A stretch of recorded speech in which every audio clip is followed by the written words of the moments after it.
Greetings, all! Today, we'll be examining the uncommon ground grass-type Pokemon Toedscool and its rare evolution Toedscruel, the two collectively known as the Woodear Pokémon. Though they might bring to mind creatures from the depths of the ocean, the members of the Toedscool family are fungal critters that can more than show their dedication to the land through their potent attacks and techniques. Toedscool have semi-rounded pink bodies with a single pair of long, thin, white tentacle legs with flat feet that they use for locomotion in the native environments. They further have a pair of large yellow spots on the side of their rounded, bulbous main body, as well as a smaller one on their forehead, and they possess split frills of flesh at the base of their body, just below a small outgrowth of fungal matter in the center of their face, and a pair of pinprick black eyes. Their evolved form, Toedscruel, have larger, more pancake-like main bodies with black upper flesh, the spots in their form having changed to a light pink color. Their lower forms, save for their black-fleshed snout, are beige in color, and they can run and manipulate objects near them with any of the 10 tentacle-like appendages with yellow ends at their disposal. The members of the Toedscool family have a physical form that resembles that of the Tentacool family greatly, but despite how similar they might otherwise look, the two families are completely unrelated in many ways, occupying different niches, elemental type assignments, moves, and even abilities, and have developed in completely different environments and circumstances. This is a consequence of convergent evolution, where two creatures of completely separate origins, attributes, and biology end up taking on the same general appearance for completely disparate reasons.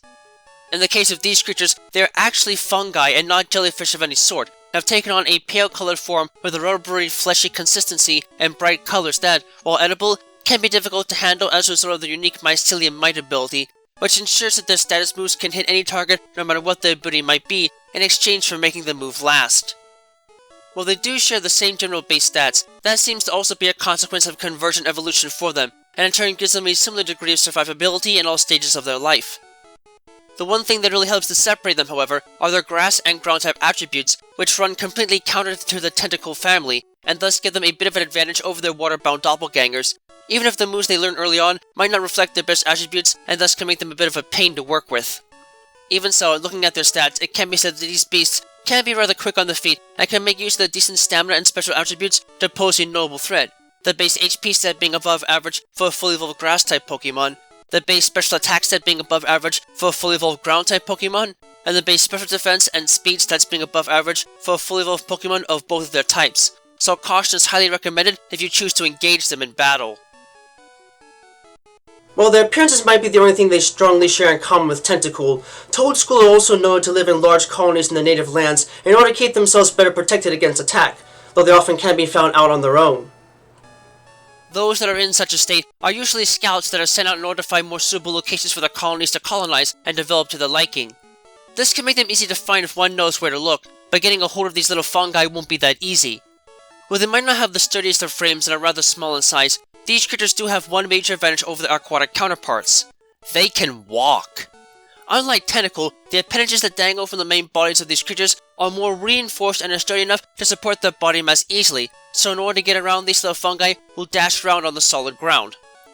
These little creatures can run up to 30 miles per hour at maximum speed, and can in turn be a pain in the butt to actually get a hold of and catch, as they also tend to be rather skittish and will run off at the nearest opportunity if they feel like their lives are in danger. Thankfully, if they are caught, they can be a bit easy to handle, as it takes them a while in order to actually learn anything in the way of powerful damaging attacks, though once they evolve, that might be the least of worries when it comes to tackling them in a battle. Although evolution might not change much about these creatures in terms of their overall move pool, aside from getting access to the Reflect type technique after evolving, Toedscruel are far more aggressive compared to Toedscool and will never back down from a fight if they are confronted with any sort of potential predator. These massive fungi tend to rule over the colonies that they and their pre-evolved form dwell in, and act as the offensive shock troopers of their groups, fighting off advancing predators and using the power of nature and the very earth itself to defend their colonies at the risk of their very lives. While they might be a bit held back by the downside of their only ability, these creatures can still make good use of it to put to sleep almost anything that gets too close to their colonies thanks to the spore technique, and rarely have to worry about the opposition being able to resist it.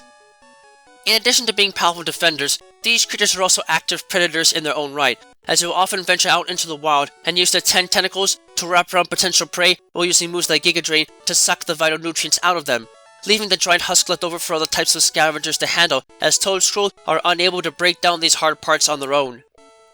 Furthermore, Toedscruel are nobly aggressive and will fight off anything that dares to get within their vicinity, so great caution is recommended when dealing with them if one does not wish to bear a cruel fate from trying to fight against one. Though the vulnerability to heat can make it possible to inch past them with the right Pokemon without having to actually fight them directly. While I have to say that these creatures might look a bit on the silly side compared to their oceanic counterparts, you would best be careful about getting too close to them if you can't handle their earthen ways. Toedscool are extremely nimble and fast for their small size, so while they might seem a bit too easy to handle, just hunting them down can be a hassle with how fast their little feet can run. This can make actually finding and capturing one of them a lot harder than you might think, but if you can at least get a hold of them, it shouldn't take too much to hold them down. Toedscruel, on the other hand, can be a serious handful to deal with thanks to moves like Spore and the potent array of ground and grass type attacks at their disposal. While fire and maybe a bit of wind power might be able to keep them somewhat at bay, they are relentless pursuers and will make short work of you if you don't match their aggression, so you had better be ready to fight if you spot one nearby, because they sure as heck will be ready for you. Quick on their feet and more than able to take a special hit if called for, the members of the Toedscool family are fascinating fungi that more than take a hint or two from their aquatic counterparts when it comes to hunting and being a nuisance to others. You might have to go out of your way to find them alone in the wild, but if you stray into their territory, getting away from them will likely become a much more important strategy to follow. Just do yourself a favor and make sure not to go near them if you've got some serious allergies. They might not be an immediate trigger, but their spores certainly won't help you breathe if they get their tentacles on you and try to strangle the very life out of you.